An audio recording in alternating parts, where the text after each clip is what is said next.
shir saxaafadeedkan wuxuu ku saabsan yahay maanta shir gobolka Nugaal iskugu yimi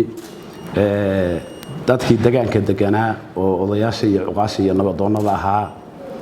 iyo intayadan oo mas'uuliyiintan ama heer gobol ha noqoto ama heer Puntland ha noqoto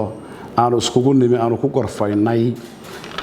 xaaladaha amniga iyo xaaladaha taagan iyo xaaladihii ayaamihii dhawatay dhacayay dhammaan aanu ku gorfaynay dhammaan odayaashii iyo nabadoonnada iyo cuqaashii aanu isla qaadanay amnigu inuu muqaddis yahay waxa allaale wixii amniga lid ku aana dhammaan aanu isku meel uga soo wada jeedno haddaanu nahay guurtida iyo waxgaradka iyo maamulkaba annagoo gacmaha haysanna waxa allaale wixii amniga lid ku ah inaanu dhammaan meel uga soo wada jeedsano fadhiga iyaguna maanta kuma ekayn waanu u ballannay in fadhigaas sii socdo shirarkaas ay sii socdaan lagu xaqiijinayo amniga iyo dawladnimada iyo kala damaynta lagu xaqiijinayo odayaashii iyo cuqaashii iyo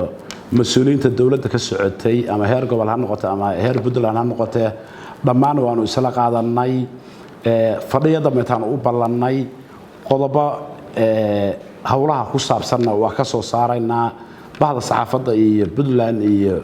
iyo gobolka Nugaal waxgaradkiisana waa la wadaagaynaa waxa allaala wixii ka soo baxay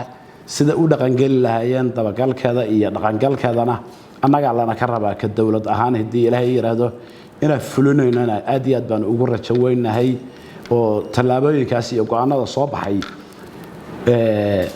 waxa qabadkeeda in lala yimaado ama aanu fulino aad iyo aad u muhiim ay u tahay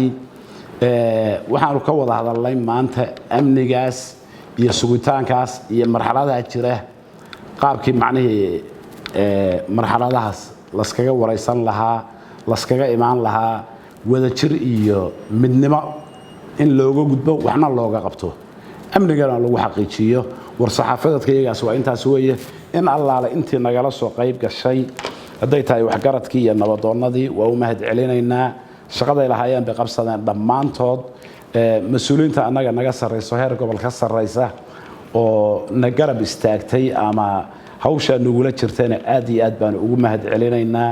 inta naga maqanna waa diyaar weeye in ay ku soo biiraan ama in garab istaagaan nabadgelyadu waa muhiim weeye in laga shaqeeyo inagoo dhan bay dan inoo wada tahay hal qof nabadgelyadu dan uma aha waxaan u leenahay nabadgelyada ha laga shaqeeyo dawladnimada iyo kala damaynta ha laga shaqeeyo wax allaale wixii lid ku ah nabadgelyada